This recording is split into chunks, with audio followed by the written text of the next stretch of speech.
Running a business comes with a lot of what-ifs. But luckily, there's a simple answer to them. Shopify. It's the commerce platform behind millions of businesses, including Thrive Cosmetics and Momofuku, and it'll help you with everything you need.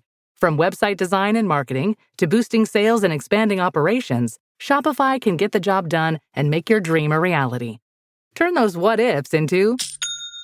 Sign up for your $1 per month trial at shopify.com/special offer. The Rush Hour with James Golden. Entertaining and informative on the Red Apple Podcast Network. Welcome, my friends, to the, is it Thursday already, edition of the Bo Snerdley Rush Hour. Yes, it is Thursday already. And, of course, the news just keeps on coming. Yeah. Letitia James. And it was a big day in the news. The Supreme Court, ladies and gentlemen, took front and center stage today, a case that could change everything, depending, of course, on the ruling. It's that way with most Supreme Court cases. You don't get to the Supreme Court unless it's a pretty big case, pretty big deal with nationwide implications. Today, the Supreme Court grappled with the nationwide orders, these nationwide, another one of these nationwide injunctions blocking Donald Trump's ban on birthright citizenship. That's a biggie. And we will, of course, discuss that. There are protests still going on in New Jersey. Did you know, by the way, those of you in the tri-state area that rely on New Jersey transit, there could be a strike mañana. Just are you shrugging your shoulders? And if you don't live in New Jersey, if you live in states elsewhere, of course, I know you don't care, but just saying, if there's a strike, just pretend you're in Europe.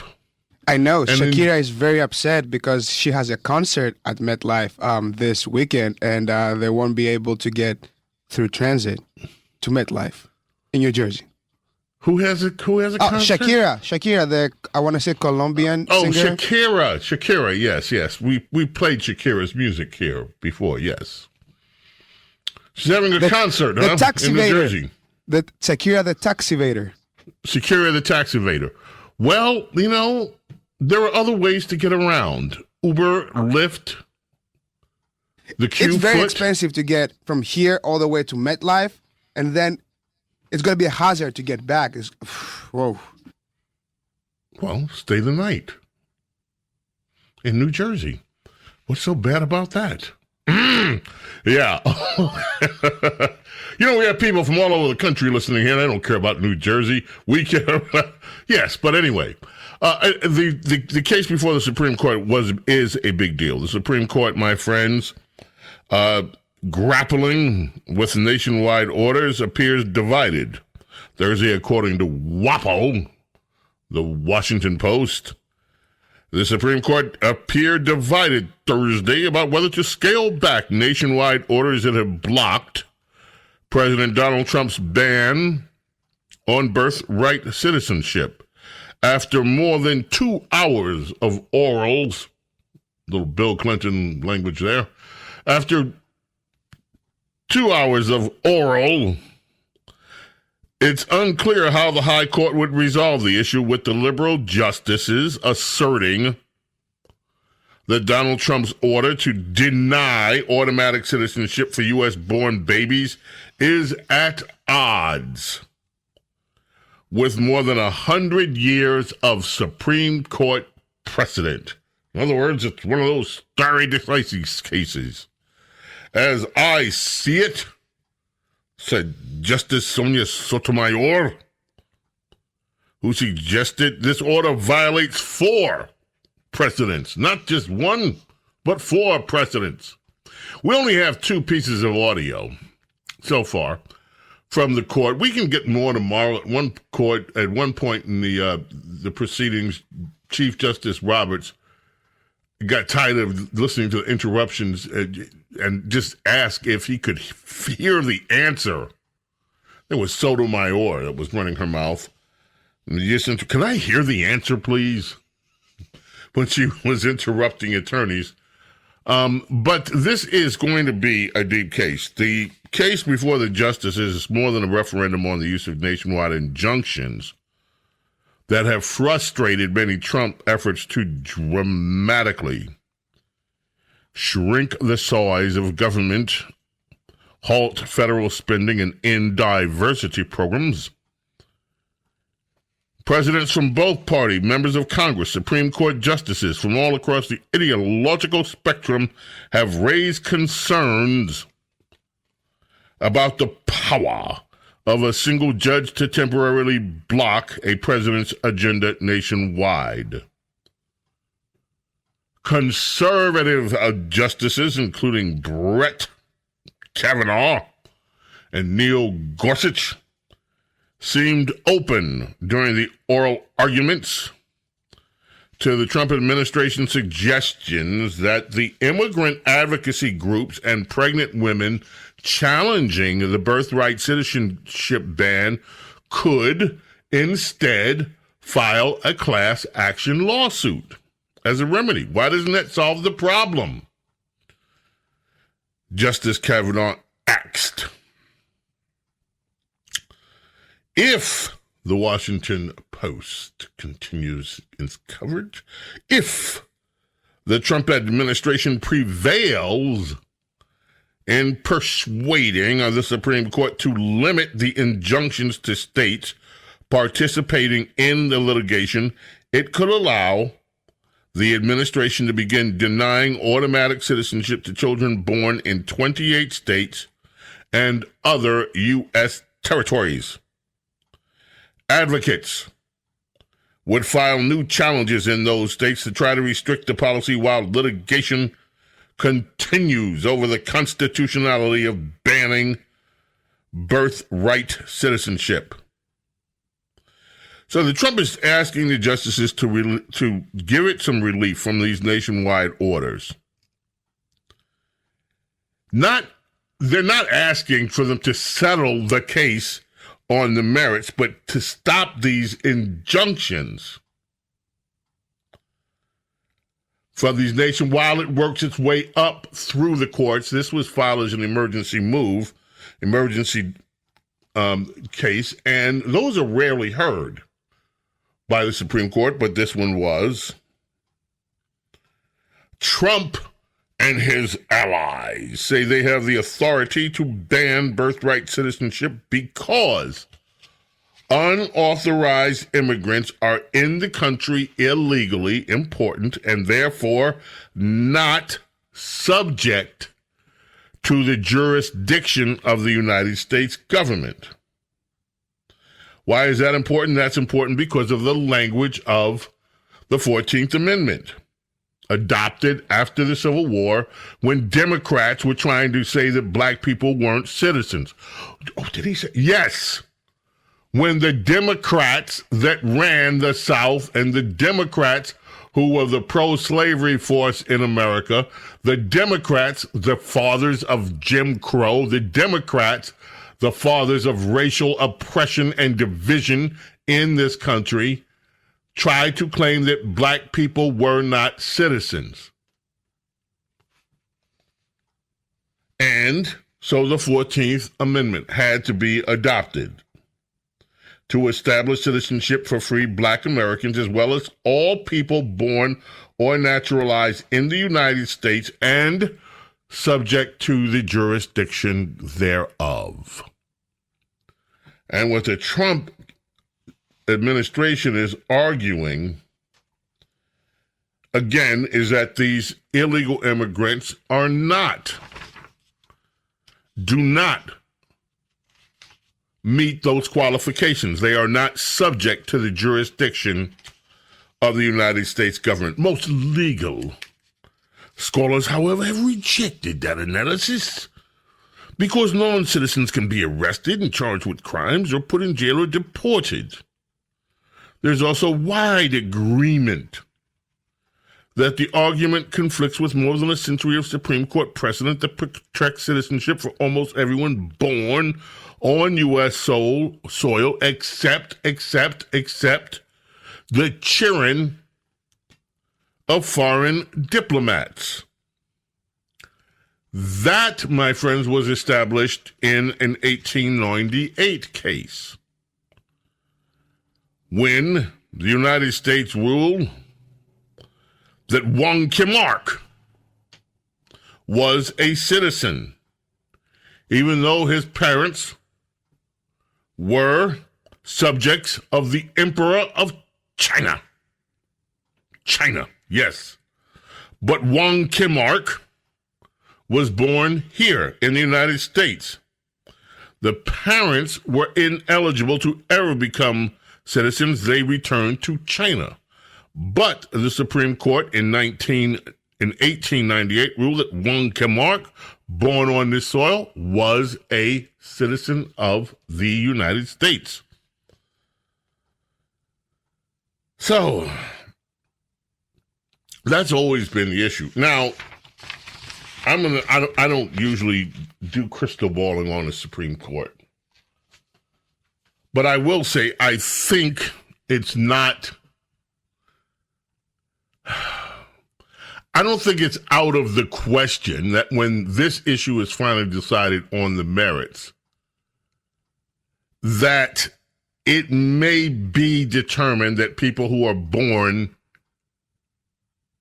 on U.S. soil are citizens. I don't know whether the Supreme Court will find the Trump argument convincing that people that are here illegally, for them, yeah, they're not citizens. But if they have kids here, I don't know. And you do know, and we all know, that the Chinese and others have had an institution built around these births. They call it the anchor baby births, where there were maternity houses set up in America so that children could be born here and gain citizenship. And there are some implications that some of these are planned by the communist government of China to make sure that they can, so that they can have long-term, how shall we say, agents here. There are those people that believe that. Fine. But even if the Supreme Court does two things. One, stops these insane nationwide injunctions. Alito had a great comment about that. We're running a little late on time. I'll get to that Alito comment. But even if Trump is defeated at the Supreme Court on the merits of this case, doesn't mean that this ought to end. And I'll explain what I mean when I get back. James Golden is Snerdley with you here. Do not go away. It's the Rush Hour. The Rush Hour with James Golden on the Red Apple Podcast Network. The Rush Hour with James Golden. Entertaining and informative on the Red Apple Podcast Network. Hey, MAGA. Is he dead yet? That's the only thing, the only conversation that I want to have with you. Whether or not he's dead yet. That is the only thing that I would want to hear out of your mouth. Is he dead yet? So stay off my page unless you're coming to tell me that Donald is dead as a doornail. A dirt nap. Gone. Okay? Otherwise, go fly a kite. Stay off my page. Gladly. James Golden and Snerdley. Thank you, Carlos. The Trump administration, like the Biden administration before it, complained judges are overreaching by issuing orders that apply to everyone instead of just the parties that present before the court. Picking up on that theme, this is not the Washington Post. I think this was in Politico, whatever. Picking up on that theme, Justice Samuel Alito said he meant no disrespect to the nation's district judges when he opined that sometimes they suffer from an occupational disease. That disease, I am right and I can do whatever I want. Sonia Sotomayor was among several justices, though, who said that confusing patchwork of rules would result if the court orders were narrowed and new restrictions on citizenship could temporarily take effect in over half the country, and in the other half, no. So we're expecting this in June. Now, I have sound bites, not going to play them, because I made all the relevant points. Except this. If Donald Trump does not prevail here, and this administration doesn't prevail here, the issue shouldn't be over. This is the job of Congress, folks, to clarify, and even if it means coming up with another amendment to clarify who is a citizen, Congress needs to do that. The Rush Hour with James Golden on the Red Apple Podcast Network. The Rush Hour with James Golden. Entertaining and informative on the Red Apple Podcast Network. It's the Gulf of Mexico! Mexico! Gulf of Mexico!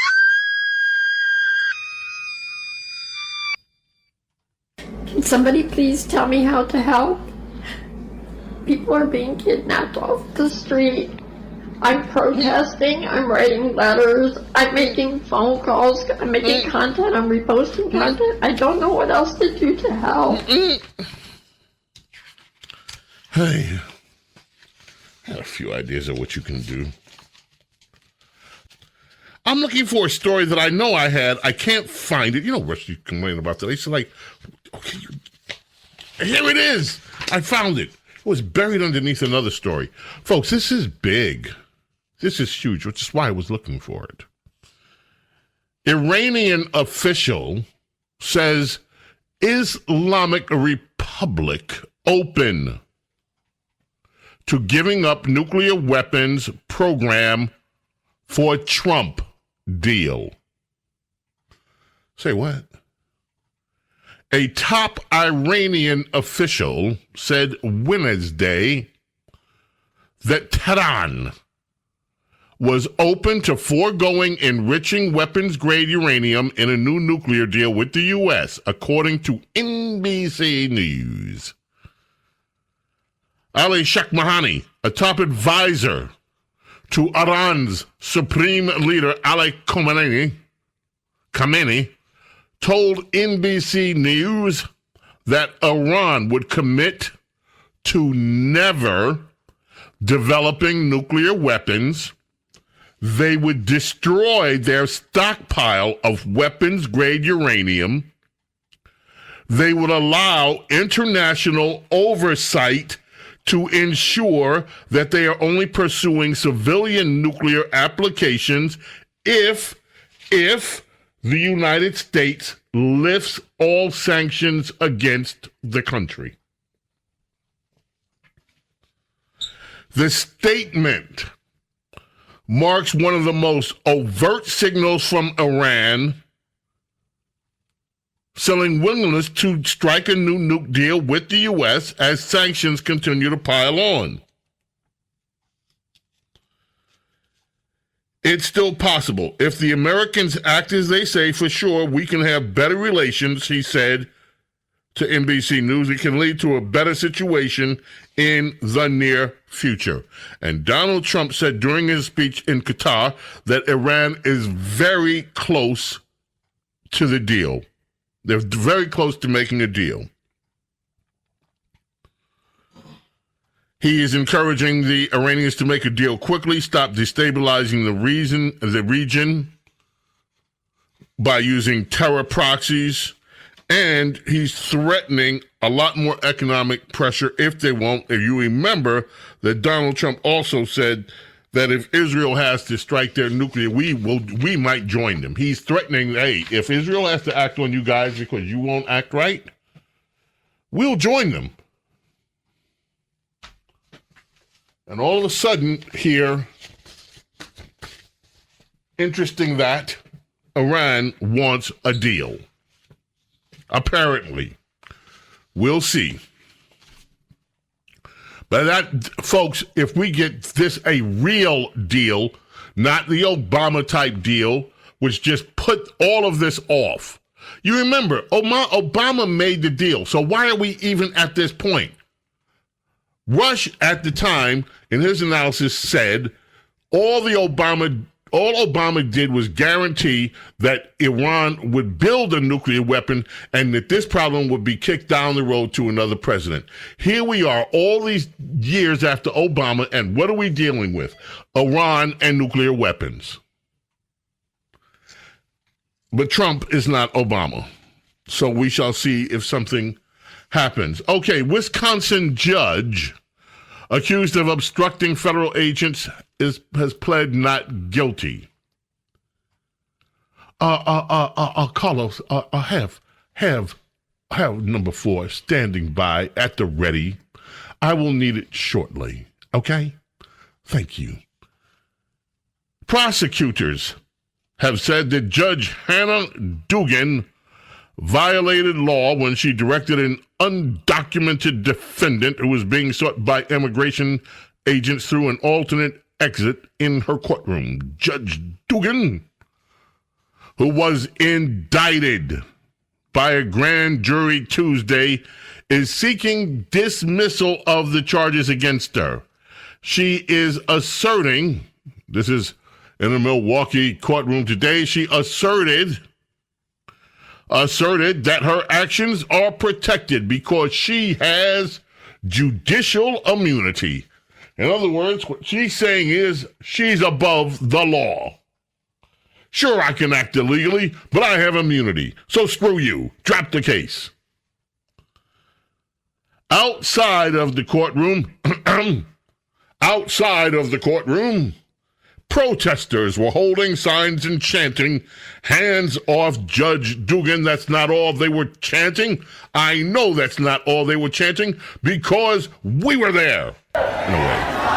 Free speech! Hands up! Our press! Hands up! Our judges! Hands up! Our rights! Hands up! Hands off Judge Dugan. Hands up! Our immigrants! Hands up! Show me what democracy looks like! This is what democracy looks like! Show me what democracy looks like! This is what democracy looks like! This is what democracy looks like. This is what democracy sounds like. This is what democracy looks like. This. You know, these people, every week they're singing something. I'm glad that they like to sing. This is what democracy looks like. This is what democracy looks like. We know this isn't about one judge, said Christine Newman Ortiz, the executive director of Voces de la Frontera, a Milwaukee-based immigrants' rights group. Can't even have an English name. It's an intimidation tactic. No, it's not. But if you're intimidated, good. It's about following the law. Now, those aren't the only protesters, as you, ladies and gentlemen, knew. There are still protests going on in New Jersey, where the trains might not be running tomorrow if if there's a strike. New Jersey Transit. Anti-ICE protesters, this one, nice little blue-haired lady, was standing outside the facility out there at Delaney Hall, and a young woman, Savannah Hernandez, interviewing her, and this is cut 2. This is what that sounded like. Cut 2, yes. People are inside that facility. And they're MS-13 members, they're child traffickers, they're drug traffickers, they're bringing drugs into this country. They are still human beings. So you don't care if they're the worst criminal in the world and they have raped and murdered children, they're okay and they're still human beings and they should be here? I believe that they are human beings and that they deserve dignity just as everybody else. You think child rapists deserve dignity? Absolutely, I do. Yeah. Give the child rapists their dignity. Savannah was also caught up interviewing another leftist protester. That would be cut 3. They'll take you too. They don't really care. Why do you think they're going to take me too? Because you have brown skin. That's pretty racist. I'm an American citizen. Doesn't matter. So you think I'm going to get deported? You could. So this woman right here thinks I'm going to get deported because I'm a brown woman. That's an extremely racist thing to say, ma'am. No, the racist people are... No, you're the racist because you just came up to me and said I'm going to get deported because I'm brown. How dare you? How dare you sit here and speak to me because of my skin tone? No, I don't need to be careful. Guess what? I voted for Donald Trump because he's a president of law and order, and I've actually met him. He's very nice. And it's racist like you who stand here and tell me that I'm going to get deported because I'm brown. How dare you? This is the average right liberal right here. How dare you? How dare I? Yes, how dare you? How dare I? So you're coming up here and you're telling me that I'm going to get deported because I'm brown. Mass deportation. You're supporting mass deportation. I'm an American citizen. So yes, I am supporting mass deportation of people who are not American citizens. I'm Catholic. Amen. Congratulations. Are you an American citizen? Yeah. None of your business. So you are an American citizen, clearly. None of your so business. I'm not going to get deported. You're not going to get deported. But how dare you stand here and tell me that I'm going to get deported? Those are true. So you, an American citizen, are going to get deported. Potentially. How?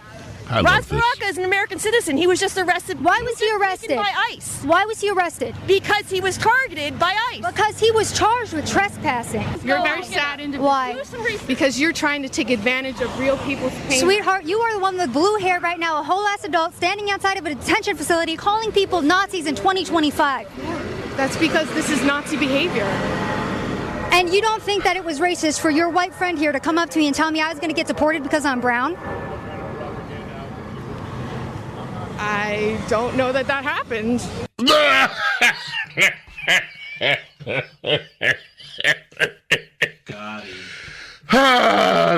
These people are so much. Okay, you want to have some fun? We have one. This is a good one. Ladies and gentlemen, the Tapper book is still everywhere. They're just promoting the hell out of it. This Tapper book, these people in the mainstream press, they crack me up. They spent years demonizing anybody who talked about Biden's cognitive decline. And now, of course, they have a book. Jake Tapper writes a book about it. And now they're all front and center. Well, Pamela Brown, who doesn't smile very often, hypes the Tapper book with Michigan Governor Gretchen Whitmer. And Gretchen has just been catching the bad end of everything lately. Listen to Gretchen Whitmer's I'm gonna respond. Here it is. I want to move to another topic, and that is my colleague's book with Alex Thompson on President Biden's physical and cognitive decline during his time in the White House. You were a co-chair of the Biden-Harris campaign. You stuck with Biden until he dropped out of the race. Given your position in the campaign, what signs of decline did you notice? You know, I've not read the book. I can tell you this, that if, as the book reports, cabinet members didn't have access, that tells you that, as a governor in a state, halfway across the country who was working her tail off, 160 stops on a bus tour that I headlined through swing states. I didn't, I was busy working. I was busy doing the connection and the voter registration. And so you I didn't can't see signs speak of to decline? that directly. So you didn't see any? I didn't see the president frequently, and I can tell you I can't speak to that directly. This girl was working. I didn't. Yeah, good one, Gretchen. Also, Scott Jennings nails it on this whole business with the Tapper book on Biden's decline. Scott Jennings, CNN Cut 6. Carlos, Mr. Jennings. They lied. They knew he wasn't capable of running again, which also, by the way, means he wasn't capable of holding the office at the time. And now they're trying to get everybody to move on. There are legitimate questions about what these Democrats knew, when they knew it, and did they put the country through the biggest cover-up and scandal in modern American political history. It's pretty obvious from this book that's coming out and other accounts that maybe they did. I'm kind of surprised to hear you're mad about it. I'm not. I am mad because I vote in this country. And here's what I'd like to know. Was the elected president of the United States so impaired that he wasn't making the decisions on behalf of the government? That's the question of the day. Yes, it is, Mr. Jennings. James Golden, Snerdley, the fastest hour in American media continues. Bo Snerdley's Rush Hour. Don't go away. The Rush Hour with James Golden on the Red Apple Podcast Network. The Rush Hour with James Golden, entertaining and informative on the Red Apple Podcast Network. Yeah, this is for all you YT South Afrikaners that are being shipped in by Trump. You need to know the majority of Americans don't want you here. You just jump back on another plane and fly your little racist YT supremacist butts right on back to your country. Go back to Africa. We do not want your racist butts here. You are not welcome in the United States, and Trump is not going to be in charge forever. Yeah, you're not welcome here. We don't want any more Nazis in America. We're done. And we're the majority. MAGA wants you to believe they're the majority, but they are not. Just saying. Fly your asses to another country where they want racists like you. Because you're not welcome here. Yeah. Yeah, liberals. The voices of hate. Liberals in America. She doesn't know these people. But no, Democrats used to tell black people that all the time. Go back to Africa. Now they're telling white people that. I tell you, these Democrats and liberals, boy, these days, they are just, Okay, I gotta do a few things before we get out of here. We got a TWA. You know what a TWA is? I'll tell you what a TWA is. A TWA is a Trump wins again. It's a TWA. Harvard University announced yesterday it's going to begin allocating its own money to support research efforts after the Trump administration cut more than $2 billion from the school. The university says it would dedicate $250 million of central funding toward research and continue to search for other funding sources other than the federal government. How much money you said it has? They have over $52 billion of endowment. $250 million, huh? Yeah, they're going to spend $250 million. Of the $52 billion, don't you complain about it. They're spending their own money, and they're still looking for other donors. Duckers.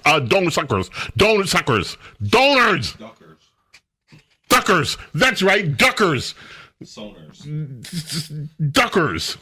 Cross between donor and suckers. Duckers. That's what they're looking for. But they're going to be spending their own money. It's a TWA. Trump wins again. This one is problematic, folks. I raised the issue yesterday with Mr. Watley. Here's today, 26th. This speaks for itself.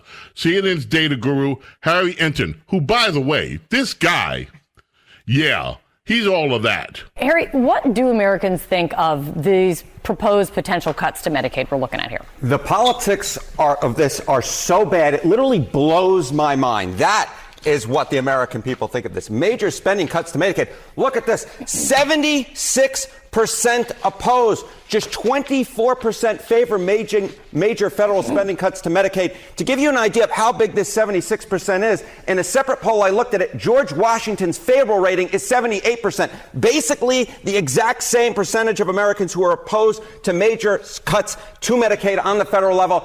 As I said, the politics of this are so extremely bad, it blows my mind, Kate. We'll play the rest of that tomorrow because he broke it down with Democrat and Republican numbers. And folks, the Republican numbers on this aren't great either. They're bad. Now, I'm not saying the policy is bad because they want to cut away a lot of the waste. But folks, they got a lot of work to do to explain this one to the voting public. We got to go. God bless, protect each and every single one of you, your families, your loved ones. God willing, we're here tomorrow, same time, same place. Until then, I bid you adieu. Bye. Thanks for listening to Bo Snerdley's Rush Hour. You can hear Bo Snerdley's Rush Hour weekdays at 4 on 77 WABC. If you like the podcast, share it with your friends and listen anytime at WABCRadio.com and download the WABC Radio app. Hit that subscribe button on all major podcast platforms. Plus, follow WABC on social on Instagram, TikTok, Facebook, and X. See you next time for a new episode so you never have to wonder. What the heck is going on here? At Arizona State University, we've made online education better, smarter, and more personalized so you can go further in your aspiring field. I decided to pursue medicine once I realized that ASU did have the online program for biological sciences. You're still required to learn the same curriculum. You're still being tested on the same content that anyone would be tested on in person. The comprehensiveness of the program prepared me so well for medical school. Explore over 300 programs at asuonline.asu.edu.